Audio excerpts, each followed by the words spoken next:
Isang mapagpalang araw mga kalingap mga kababayan at ayan nandito tayo muli sa Barangay Dangkalan at mayroon na naman nilapit sa atin na mga senior citizen. Kaya alamin natin kung ano ang kwento ng inilapit ito sa atin. Kaya mga kalingap mga kababayan, tara samahan nyo kami. Let's go.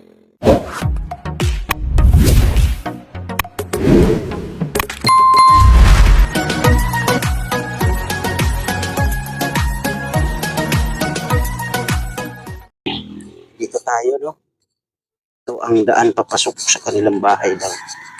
So ito po ay nilapit din sa atin, ano? So dito tayo. Hindi ko alam kung alin dito ang tinatawag nila, no? Or inilapit nila sa atin. Tao po! Tao po! Ayun. Sino po si Nanay Belma? Ako po, Ah, kayo. Kumusta naman po kayo, Nanay Belma? okay lang po. Ilan taon na po si Nanay? Ano na po ako, 65 na po. 65. Kailan po kayo pinanganak? September 1960. So, kailan kayo mag-65? Noong September na po. Ah, nag-65 na kayo noong September. Ah, okay. So, ilan panganak ni Nanay? Bali, apat. Apat. Malalaki na. O yung isa na sa Maynila. Oh, nasa Maynila. May asawa na kasunod. Lahat po ng anak ninyo may pamilya na at may asawa na. Ano lang po, dalawa. Pwedeng pagpasok, Nanay. Kasi medyo malayo tayo sa mic. Ayan, baka pwedeng maidikit ito, Nanay. Or dito sa damit. Para magkaintindihan po tayo ng maigi. Yan. So si Nanay Velma ay 65 years old na. Naalala niyo po ang petsa ng kapanganakan ninyo? Opo, September 2. September 2, 1960. Oh. So, ilan po kayo nakatira dito sa bahay ninyo na to, Nanay? Apat. Apat. Dalawang lalaki tapos yung asawa ko. Si mister niyo po, ilan taon na rin? Ano lang po yun, ang 61. 61. Nasaan po si tatay? Andun po sa bakery nagtatrabaho. Ano pong trabaho ni tatay? Sa bakery. Sa bakery. Ano Opo. siya, ginagawang tinapay o manggagawang tinapay? Magagawa po tinapay. Ah, manggagawa ng tinapay. Ah, okay. So, baker siya, baker. Opo. Ah, okay. Ano po yung bakery na yan ay... Ano po, Villanueva. Ah, hindi po sa inyong pag-aari. Hindi po. Ah, okay. Namamasukan lang po. Namamasukan lang siya. So, maliban sa pagiging isang baker ni tatay, ano pa yung ibang trabaho niya? Wala naman po. Wala Doon lang naman. Po. Opo. So, magmulat-mula ay bakery talaga ang trabaho niya. Opo. Okay. So, ito si Kuya ay... Anong pangalan? Edelson, Edelson. Ilan taon si Kuya? 23 po. 23 years old. Ah, pang ilang anak ka ni Nanay? Bunso. Pang-apat. Pang-apat. So, bunso ikaw. Okay. Nag-aaral. Sa ALS po. Ah, sa ALS. Nag-aaral ka sa ALS. Okay, very good yan. Kasi yun ang pinaka-importante. So, ikaw ay edad 23. Buti hindi ka nakakapag-isip na magtrabaho para makatulong sa magulang. Kailangan po muna magtapos. Ah, very good yan. Tama yan. So, si Papa mo anong trabaho ulit? Bakery po. Bakery. So, buti hindi mo naisip na tumulong kay Papa mo sa bakery. Isa po gusto pas. So, unahin mo na po. Ayan, very good yan, very good. So, Nanay Velma, kita ko ang sitwasyon ng inyong bahay. Medyo maliit. Hanggang saan ang bahay ninyo, Nanay? Yun Wala. lang po, pagitan. Itong pagitan. So, yung nasa kabila na yun, sa kabila, kanino naman po yun? Doon po yun sa anak ko. Ah, sa anak mo. Ah, okay. Hanggang dito lang. So, parang nagkadugtong lang yung bubong, no? Opo. Oh. So, ibig sabihin, maliit lang ang inyo. So, ikaw, kuya, saan ka natutulog pag ano? Dito po sa sahig. Ah, dito sa sahig. Opo. Tapos kayo ni tatay, diyan. Opo. Yung may kasama ka mo kayong isa pa. Diyan po sa, Ah, dito rin. Ilang taon na ba yung kasama ninyo dito? ano po yun, 12. 12 years old. Babae, lalaki? Lalaki po. Ah, lalaki. Kaano-ano niya naman po yun? Anak po nung anak ko. Anak Apo. ng Apo anak ko po mo. yun. So, apo mo. Opo. Bakit hindi sa kanila nakatira? Eh, sa akin po yung kasi lumaki. Ah, sa'yo lumaki. O, ano yung panganay nila or ano? Panganay. Panganay nila. Ah, kaya pala. So may napansin ako nanay, yung parang anong tawag nito, yun sa pagmamanicure. Opo. Nagmamanicure kayo nanay? Opo. Hanggang Hanggang ngayon. nagmamanicure pa rin po kayo. Kaya So lang po, binabarat ako. ano po nanay? Yung pong ang iba kasi minamanicure ko yung Mura magbayad. okay lang naman sabi ko. Basta ang importante, may kumbaga pangbalik doon sa mga tinatawag na mga materialis ng Opo. pagmamanicure. Opo. So sa pagmamanicure nyo nanay, magkano naman po ang kinikita ninyo? Kung minsan, kung maganda po ang bayad, naka 300. Pag yung medyo utang, pwede na rin. Umuwi na lang ako. So walang income pag utang. Ano yan, pag nagmamanicure kayo nanay, araw-araw naman? Opo, araw-araw. So sa araw-araw may kita kayo? Opo. Mga magkano sa araw-araw talaga yung kinikita ninyo? Depende naman po kasi kaya po, nag-ano rin ako sa bahay, nag-asikaso. Tapos po, kung minsan, nung isang araw, 300. Tapos nung kanina, dapat nag-manicure ako. Parang sumakit yung ulo ko. Parang, kasi may po ako, may high blood. Hypertension. Ako, lagi po kayo mag-iingat nanay at sa mainit na area. Huwag kayo magtambay nanay, Takot nga po ako mag-service, baka sumpungin ako ng sa daan. Nagsiservice din po kayo? Okay. So pag nagsiniservice kayo, magkano yung bayad sa inyo niyan? Yun nga po, mura lang. Mura lang, ako. So ibig sabihin nanay, ang pinakamalaki mong kinikita sa pagmamanicure ay 300. Yung pinakamaliit, magkano naman? 150. 150. Minsan 100. Minsan 100. So, okay na yan. Pinagkakasya ko na lang sa isang araw. So si kuya naman nanay, magkano naman po ang sinasahod niya?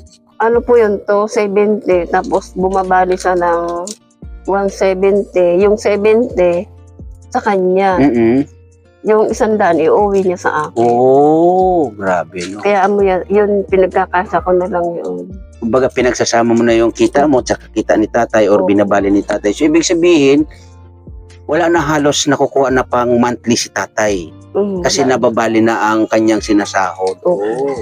Grabe no. Gusto ko nga po ipaayos tong bahay. Kaya lang hindi sapat yung kinikita namin. Maganda pa naman yung bahay nyo nanay Oo nga po. ang ganda-ganda pa Wala pang butas. Pa?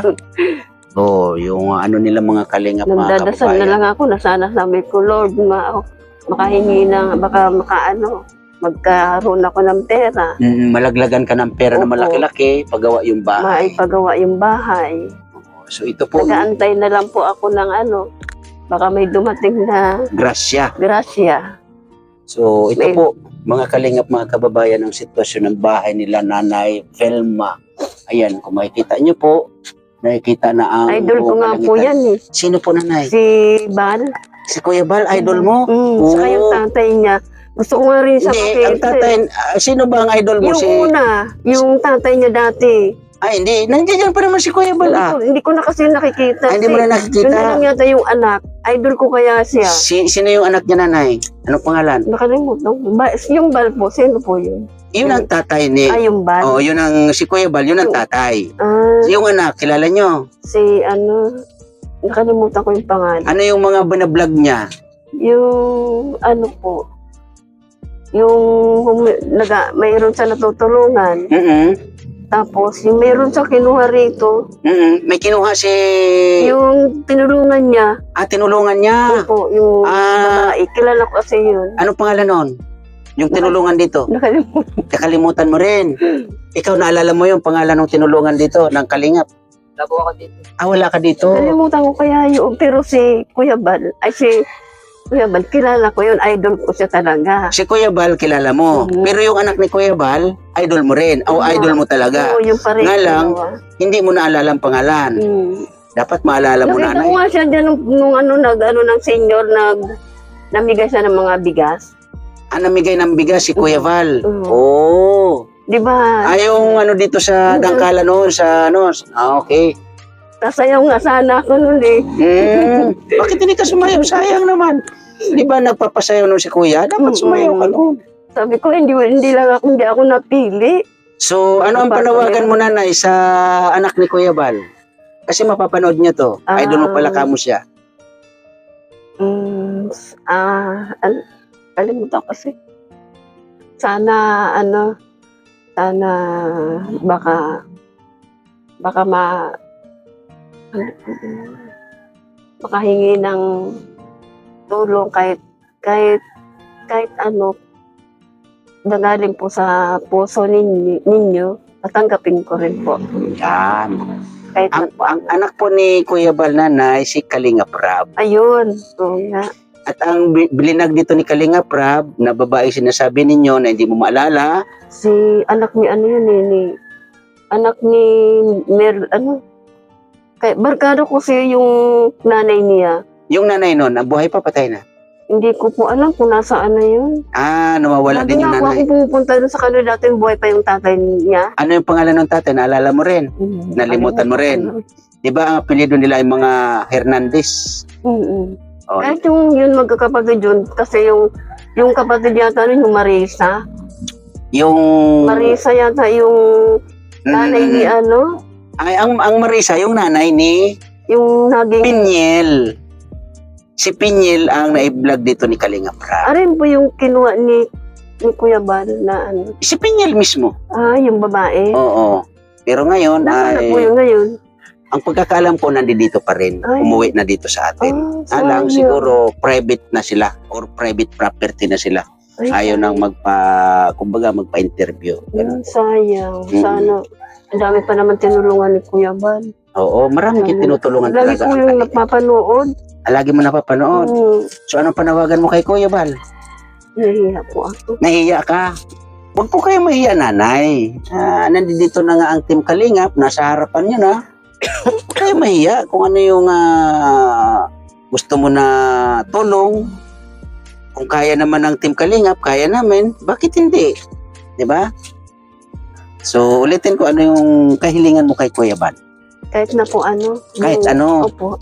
Kahit na po Okay, so yan po mga kalingap mga kababayan, si Nanay Velma ay hindi umihiling ng kung ano man, pagkos kung ano lang po daw at manggagaling sa puso natin ang maitutulong sa kanila. So, yan po no mga kalingap mga kababayan ng bahay. Nila Nanay Velma, ayan o, makikita ninyo.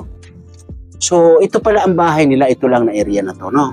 Ito lang Nanay Velma ang bahay ninyo talaga, itong Opo. area na to. sa likod. Tsaka ito, Opo. so maliit lang mga kalingap mga kababayan ang bahay nila, no?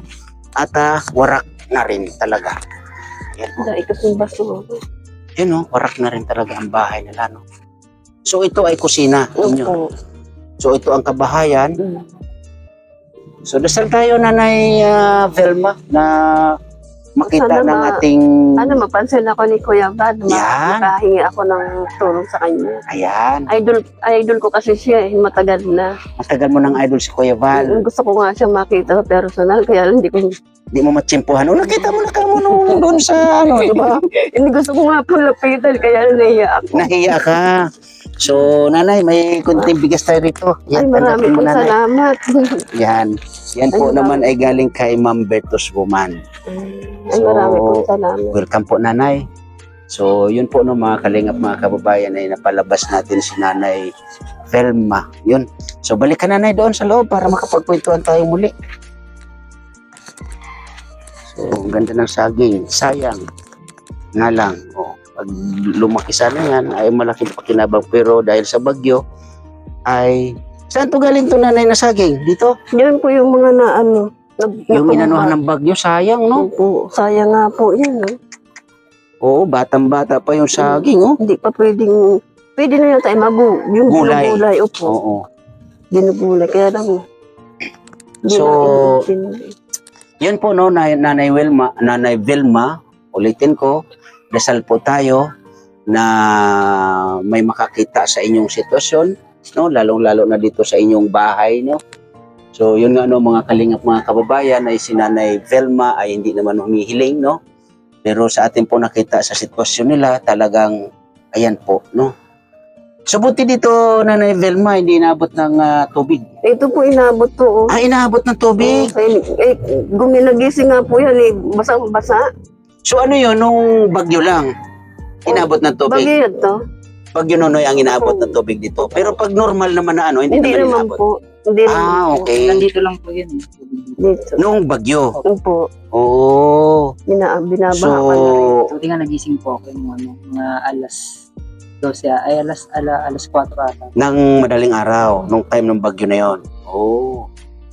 Baha po yun din. So, saan kayo nag-evacuate nung time na yon? Dito lang po. Ah, hindi kayo nag-evacuate, nanay? Hindi po. Hindi naman po Dito lang kami. masyado malakas yung hangin para Ang inano lang namin yung mga gamit. Yun ang sinipti ninyo. Po. Tinaas lang. Okay. Then, nakaano kami. Nakaupo lang, magdamag. Magdamag. Eh, maghapon pa yung bagyo na yun, ha? O, dito lang kami. Diyan sa ano. Nagsasaing kami dito. Buti hindi tuloy na nagiba itong inyong bahay ng bagyo, nanay, no? Hindi po. Ay, nung una, ano po yung gibang-giba ya, anong una. Ngayon, ano, sumunod naman. Wala nga po yung dingding, o, di, o. Alin ang Yan po, wala pong dingding. Banig lang po ito. Alin ang banig lang, nanay? O, yan po sa likod, o. Banig lang po yan. Ay, oo nga, ano? Banig lang po yan, o. So, ito yung inyong pinakakusina pala. Opo. Grabe mga kalingap, Banig mga lang po kababayan, yan. na ang kusina nila, nanay, no? So, ang dingding pala nito ay ganito din. Naku, ang dumi naman po. Baka mabindi Hindi, po. okay lang po, nanay. Nahiya si ni nanay na mabidyohan daw po yung dumi. Pero wala tayong magagawa. Ayun, Talagang ganyan. dingding lang. Yung mga, nilagyan ko lang po yan ng mga, ano, plastic. Pati yan, o, Tagpi. plastic. Oo nga, ano? Para hindi malagyan ng mga ano, pinggan. So, ulitin ko, Nanay Velma, dasal po tayo, no? Na makita ng mga tumutulong sa atin ang inyong sitwasyon, lalong-lalo na sa bahay ninyo, no? So, ang mga materialis pala nito ay talagang Ano lang po yan? simple, kawayan, no? Mga kalingap, mga kababayan. Kaya, Kawayan. kita natin Yun na talaga. lang po yung mga dingdingan. Hiningi ko lang sa mga pamangkin ko na humingi ako ng tulong. Yun na pang dingding. Plywood. Grabe, no? So, matagal na kayo nakatira sa lugar na to? Doon po Nanay? dati kami dyan, no? Sa kabila. O yan pong bahay na yan. Diyan kami dati. Kaya lang, Nangupahan kayo dyan? hindi po. Diyan dati yung bahay namin. Okay. Tapos nag-iba rin ng bagyo. Ngayon, Tapos nung nagpa-Maynila kami, marami na po kaming gamit na na stock diyan. Tapos nung nasa Maynila kami, yun po nawala. tapos, Tapos yung ano ko, yung pinakang tiyo ko, nung hindi namin maipatay yung bahay, sila ang nagtayo. sila ang nagtayo. Kaya parang sumama ang loob ko sa kanila. Ay, hayaan mo na po yun, nanay. Sabi ko, bahala na. Sabi, bahala na si Lord sa akin. So, ibig Basta meron sabihin, kayong matutuluyan. so, ibig sabihin, nanay, nagpa-Maynila din pala kayo. Opo, matagal doon kayo sa sa pamangkin Maynila? ko. Matagal Kasi kayo po yung pangalawa na nag-asawa ay walang tutulong ng mga anak. Kaya ako nag-alaga sa kanya. Okay. So, matagal ka rin sa Maynila? Isang taon lang po. Nag-isang taon din. Tapos umuwi na kami rin. Nung bumalik kayo rito, ay yung bahay ninyo ay wala na. Pinaayos na lang namin. Kaya dito na lang kayo nagtirik naman. So, ang lote dito, nanay, sa inyo naman? Sa mga ano po, Yanson. Kaya lang yun, mayroon yatang umaangkin na iba. Pero, Hindi ko po alam kung ang sitwasyon ninyo dito sa pagtira ninyo, ano naman ang status? nahihirapan po ako sobra. Nahihirapan kayo. Pero maraming mga bahay dito, Marami nga po, hindi, basta po, nahihirapan din po ako. Yung mga dito sa sa lugar na to. Talagang ganyan, nanay, ang buhay. So, pag halimbawa, ipagawa itong bahay ninyo, halimbawa lang, nanay, ito naman ay puro tayo halimbawa, no? Kung halimbawa ipagawa itong bahay ninyo ay dito mismo sa, kumbaga, lote na to. Okay. So, yun lang po, nanay Velma, no? Dasal po tayo. Sabi ko nga ay mataimtim na pagdarasal ang ating ipanalangin sa ating mahal na Panginoon para makita po ang ating sitwasyon, ano? At lalong-lalo na po ang sitwasyon ninyo na yun nga, mga kalingap, mga kababayan, ay ulitin ko, kung makikita po natin ang sitwasyon ng inilapit na to sa atin. Si Nanay Velma ay 65 years old na rin. Ang kanyang mister ay 60 na rin, nanay? 61. 61 years old. nasa ngayon ay wala dito dahil nasa Pikire. At may 4 na anak, nga lang may pamilya na yung iba. Ang kasama ay binatilyo or binata, no? So, nanay, lagi po kayo mag-ingat nito ha. Po, At marami pasensya na pong po salamat. kayo. Yan. Marami Welcome, pong salamat. welcome po nanay. At lagi po kayo mag-ingat Opo. dito sa inyong lugar. Kunin ko po nanay yung mic. Yan. So, maraming salamat din po nanay sa pagbahagi ng kunting kwento ninyo, no? So, yun po no, mga kalingap, mga kababayan, nakakuha tayo ng kwento at yun nga ang kahirapan ng isang pamilya, no? Sa katauhan ni Nanay Velma, no? Kaya muli, maraming salamat, Ma'am Bertos Woman, Ate Irene DB, Ate Dirulan, Miss Kisnel Channel, Ma'am Ermagalo Mix Vlog, at Ate Laura Alberaket, no? Sa mga dito sa aking premiere, maraming salamat sa Team Kuroda, no? Salamat po sa inyong lahat. Siyempre, maraming salamat Kuya Bal Santos, Matubang, Kalingap Rab, and Ate Edna. Sa lahat, no, maraming salamat and God bless po sa lahat. Bye-bye. Ingat tayo parati.